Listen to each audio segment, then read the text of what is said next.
को लेकर क्या कहेंगे आप, जैसे कब तक धरना जारी रहेगा आपका ये? मैं तो सिर्फ यही कहना चाहूँगा कि जो ये पूरे हरियाणा के हमारे पार्षद हैं, इन पार्षदों को एक छोटी सरकार माना जाता है। और जो ये छोटी सरकार है, अगर सरकार ने हमारी मांगें नहीं मानी तो आने वाले विधानसभा इलेक्शन में ये बड़ा कारनामा करके दिखाएगी। आप जैसे सारे पार्षद यहाँ बैठे टवाना के इसके लिए जो हमारे यहाँ टवाना में पार्षद बैठे हैं वो सारे के सारे एकजुट हैं। और ये जो 25 जुलाई को सीएम साहब ने जो हमारे साथ घर बुला के हमारी बेइज्जती की है, हमारे मान सम्मान को जो ठेस पहुंचाई है, उसके लिए हम सारे के सारे पार्षद इकट्ठा होके पूरा का पूरा जितना भी होगा आंदोलन करेंगे। और आने वाले चुनाव में इसका खामियाजा बीजेपी सरकार को और मुख्यमंत्री जी को भुगतना पड़ेगा। जारी रहेगा ऐसे इनका क्या मांग? ऐसा ही जब तक सरकार हमारी मांगे नहीं मानती तब तक ये हमारा प्रदर्शन जारी रहेगा और पूरे हरियाणा में हम पूरा बीजेपी सरकार का विरोध करेंगे जब तक हमारी मांगे पूरी नहीं होगी। टवाना नगर परिषद में सारा क्या मुख्य मांगे रही हैं जिसके लिए आप प्रदर्शन कर रहे हैं सारे? हमारी सीएम साहब से बहुत मांगी थी, लेकिन सीएम साहब ने हमें एक मिट्टी गोली भी नहीं दी। लोग कहते हैं जी मिट्टी गोली तो दे दें, इतनी उम्मीदें थी हमें, जिस पे उन्होंने कहा जी हम ये कर देंगे वो कर देंगे, कुछ भी नहीं पास किया। एक पार्षद तो सिर्फ नाम का ही रह गया है। अगर पार्षद को कहीं गली में एक खड्डा बैठ जाता है, उस खड्डे के लिए भी मेरे हिसाब में कभी एक्शन के पास जाओ, कभी एमई के पास जाओ, उसकी भी पावर नहीं है। पब्लिक हमारा कपड़े पाड़ने को तैयार है। सीएम साहब कहते थे जी हम आपको 10 लाख या 15 लाख की पावर देंगे। उन्होंने हमें पावर तो क्या देनी है, जो थोड़ी बहुत पावर थी वो भी घटा दी है। क्या हमारे को सीएम साहब से यही भरोसा था? इशार हम किस लिए गए थे? सीएम साहब ने कहा था हम आपकी पावर बढ़ाएंगे। हमें बुलाने का मकसद ही क्या था? अगर हमारी पावर ही नहीं बढ़ानी थी, कम से कम 10 या 15 लाख रुपए पार्षद को देने चाहिए। किसी भी वक्त कोई खड्डा है या कोई उन्हीं की बात हो जाती है तो पार्षद उस काम को करवा सके। 8 से पार्षद है तो आज धरना दे रहे, क्या मामला है सारा? ऐसा है सुशील जी, पिछली 25 जुलाई को सारे पार्षदों को हिसार में सरकार द्वारा बुलाया गया और हमें बरगलाकर यहाँ से ये ले जाया गया कि आपकी सारी मांगों को हम पूरी करेंगे। जब सभी पार्षद वहाँ पहुँचे, जब सीएम साहब ने बयान दिया, हमारे निकाय मंत्री ने भाषण दिया, तो उसमें जो हमारी मांग थी उसमें एक भी मांग पूरी नहीं हुई। जिसके बाद वहाँ खूब ज़बरदस्त हुटिंग हुई और सारे पार्षदों में ज़बरदस्त रोष था कि हमें बहला फुसला कर वहाँ ले जाया गया और वहाँ हमारी एक भी मांग नहीं मानी। तो क्या मुख्य मांग है आपकी? हमारी जो मुख्य मांग है वो ये है कि हमारे को खुद को स्वैच्छिक ग्रांट होनी चाहिए ताकि हम अपने वार्ड के विकास कार्य करा सके। जो हमारा मानदेय है वो 20,000 रुपये प्रति महीना होना चाहिए। हमारे को जो आयुष्मान कार्ड होना चाहिए, मिलना चाहिए, ताकि हम अपना जो एमसी जब तक हम हैं तुम्हारा इलाज आयुष्मान प्रणाली के तहत फ्री होना चाहिए। इसके अलावा और भी छोटी छोटी बहुत सारी मांगे हैं जो हमने निकाय मंत्री तक और सीएम तक पहुँचा रखी हैं। लेकिन जब हम वहाँ गए तो हमारी एक भी मांग पूरी नहीं हुई, बल्कि हमारे जो साथी है राम कुमार सैनी, जब ये अपने बात रखने के लिए वहाँ खड़े हुए तो इन्हें वहाँ अरेस्ट कर लिया गया और इन्हें कम से कम भी 8-10 घंटे वहाँ थाने में बिठा के रखा गया नाजायज़ तौर पे। उसके बाद सारे हम साथी वहाँ पहुँचे और हम इन्हें छुड़वा कर वापस टवाना ले आए। तो आज का जो धरना है ये कब तक जारी रहेगा आपका? क्या हरियाणा में? ऐसे आज पूरे हरियाणा के पार्षद है, जो हमारा एक ग्रुप बना हुआ है, उसमें ये फैसला हुआ कि 29 तारीख को आज के दिन हम 1 घंटा सकेती रूप से धरना देंगे। अगर उसके बाद भी हमारी मांगे नहीं मानेगी तो आगे जैसे हमारे सभी साथी बैठकर विचार विमर्श करेंगे, उसके बाद जैसा भी होगा वो वैसे प्रदर्शन करने को हम तैयार हैं। आप उस दौरान आपकी मांगे नहीं मानने की थी, इसलिए मतलब हुआ था ये सारी कार्रवाई? सरकार द्वारा 25 तारीख की प्रदेश स्तरीय प्रतिनिधि सम्मेलन रखा गया था, तो उसमें माननीय मुख्यमंत्री जी, माननीय निकाय मंत्री और माननीय स्वास्थ्य मंत्री व अन्य काफ़ी विधायक भी आए हुए थे। तो हमें बुलाया गया था, हम वहाँ कोई अकेला खाना खाने के लिए थोड़ी गए थे। जब सरकार ने हमें निमंत्रण दिया है, हमें बुलाया है, हमारे से कोई चर्चा करेगी तभी कोई फ़ायदा है ना ऐसी मीटिंगों का।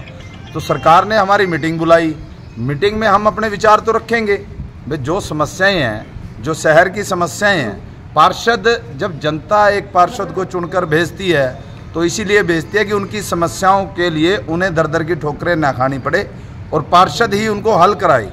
अब वार्ड में कोई गली बैठ जाती है, कोई गड्ढा है, कोई भी है समस्या, वो हमें 6-6 महीने धक्के खाने पड़ते हैं कमेटियों में, भाई यहाँ कब टेंडर होगा, टेंडर के बिना कोई काम नहीं होता, कब वो गड्ढा भरा जाएगा। इमरजेंसी कार्य के लिए तो कोई इस प्रकार का फंड होना चाहिए जो पार्षद कोई भी इमरजेंसी कार्य है, जैसे आज कोई की सड़क बैठ जाती है और मेन रास्ता उसे तुरंत प्रभाव से ठीक करवा सके, इतनी पावर तो पार्षद के पास होनी चाहिए। लेकिन हमने जो समस्याएं अब वहाँ पे हमें दिखाया गया, गुड़गांव की पिक्चर दिखाई गई, बढ़िया बढ़िया साफ़ सुथरे रोड दिखाए गए, वीडियो दिखाई गई थी उस प्रोग्राम में, और अच्छे अच्छे पार्क दिखाए गए, और उसके बावजूद अच्छी अच्छी बिल्डिंगें दिखाई गई। ये सारी एक वीडियोग्राफी सभी पार्षदों को दिखाई गई। हमने यही कहा है कि जो चीज़ आप हमें दिखा रहे हो, सच्चाई बिल्कुल स्थिति तो उसके विपरीत है। आज शहर के अंदर क्या है, शहर के अंदर बिल्कुल बुरा हाल है। वार्ड के अंदर काफ़ी गलियां ऐसी हैं जो वार्ड में टूटी पड़ी हैं। पार्षद बेचारे 2-2, 4-4, 6-6 महीने तक धक्के खाते रहते हैं, उनकी सुनवाई नहीं होती, संघर्ष कर अपने काम करवा रहे हैं। पार्कों का बुरा हाल है।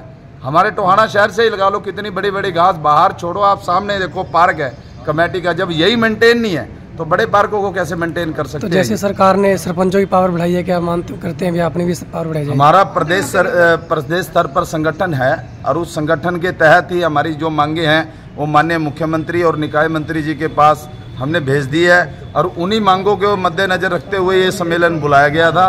लेकिन इस सम्मेलन में जब हम पार्षद, मैं और मेरे बहुत से साथी थे ऐसे, हमने जब सच्चाई उनको बताने का प्रयास किया कि शहर में ये समस्या है, गंदे पानी की समस्या है, गलियों की समस्या है, स्ट्रीट लाइट की समस्या है, पार्कों की समस्या है, जब हम सारी सच्चाई उनको बताने लगे तो उन्होंने गिरफ्तार करवा दिया। तो यदि आपकी मांग सरकार नहीं मानती तो क्या रहेगा आगे फिर? अगर हमारी मांग को सरकार नहीं मांगती तो ये सरकार की उल्टी गिनती शुरू हो जाएगी, ये मान के चलो। क्योंकि एक नगर परिषद टोहाना नहीं, पूरे प्रदेश में जितनी भी नगर परिषद है, नगर पालिका है, नगर निकाय हैं, नगर निगम हैं, जो भी है, उन सभी की हमारी एक कमेटी है। वो कमेटी का पूरी का यही निर्णय है, अगर सरकार समय रहते हमारी मांगे नहीं मानती तो हम इस आंदोलन को पूरा युद्ध स्तर पर चलाएंगे और पूरे प्रदेश में भाजपा का खुला विरोध करेंगे। जो पार्षदों की मांगे हैं, सरकार अगर नहीं मानती तो आगे ठोस कदम उठाने की बात कही गई है। 3 अगस्त को सरकार की मीटिंग में कैबिनेट की क्या मांग करते हैं, उसमें इनको पास किया जाना चाहिए? देखिए, हमारी जो स्वैच्छिक ग्रांट की मांग है वो हमारी बिल्कुल जायज़ मांग है। भी हमें वार्ड वासियों की तरफ से बड़ा प्रेशर आता है, ये गली यहाँ से थोड़ी सी टूटी हुई है, ये खड्डा है, तो वो नगर परिषद की जो प्रणाली है उसमें टेंडर प्रक्रिया में काफ़ी समय लग जाता है और वो समस्या दूर नहीं होती, जो है इसलिए हम स्वैच्छिक ग्रांट की मांग कर रहे हैं, जो बिल्कुल भी गलत नहीं है। हमारा मानदेय जो है वो बहुत कम है। सुबह से शाम तक हम कभी थाने में, कभी तहसील में लोगों के काम करवाते हैं, तो पूरा दिन हमारा इसी तरह निकल जाता है, हमारे बहुत से खर्चे होते हैं। तो इसलिए हम अपने मानदेय की डिमांड कर रहे हैं। एक सम्मान पूर्वक जो है हमें एक पेंशन दी जानी चाहिए, उस पेंशन की डिमांड है। और हमें रोज़ आए दिन लोगों के काम करवाने के लिए बाहर जाना पड़ता है, तो उसके लिए हमें टोल की भी मांग रखी है। भी हमारा टोल पे भी जो है गाड़ी का मुफ्त होना चाहिए। और 25 तारीख को सारे हरियाणा के पार्षद जो है मुख्यमंत्री जी ने वो बुलाए थे और सबको एक आस थी भी वहाँ जाकर जो है हमारी मांगें पूरी होगी। लेकिन मुख्यमंत्री जी ने हमारे साथ ऐसा व्यवहार किया जैसे हम चुने हुए प्रतिनिधि हैं, लोगों ने हमें चुनकर भेजा है। मुख्यमंत्री जी भी लोगों द्वारा चुने गए हैं। उन्होंने हमें ऐसा व्यवहार किया जैसे हम शरारती तत्व हो। हमसे जो है हमारी मांगों के बारे में पूछा नहीं गया, हमें सिर्फ उनका भाषण सुनना पड़ा, जो बिल्कुल जो है उस भाषण में हमारे लिए कुछ भी नहीं था। मुख्यमंत्री ने हिसार में बुलाकर पूरे हरियाणा के पार्षदों का अपमान किया है। अगर हमारी मांगें पूरी ना की गई, आने वाले विधानसभा चुनाव में जो है मुख्यमंत्री जी को, भाजपा सरकार को जो है इसका खामियाजा भुगतना पड़ेगा। हम शहर में अभियान चलाएंगे। और जो एक डॉक्यूमेंट्री दिखाई गई टोहाना के विकास को लेके, बिल्कुल एक झूठी डॉक्यूमेंट्री। ज़्यादातर वो डॉक्यूमेंट्री में जो है गुड़गांव की प्राइवेट कॉलोनियों के जो है उसमें फ्लैट दिखाए गए, पार्क दिखाए गए। सही मायने में नगर परिषद में, नगर निगम में ऐसी सफाई व्यवस्था या पार्कों का रखरखाव नहीं है। एक प्राइवेट कॉलोनियों की जो है वीडियो बना के पूरे हरियाणा के पार्षदों को, पूरे हरियाणा की जनता को बेवकूफ़ बनाने का काम किया है। अगर हमारी मांगें ना पूरी हुई तो आने वाले विधानसभा चुनाव में इस सरकार को ये खामियाजा भुगतना पड़ेगा।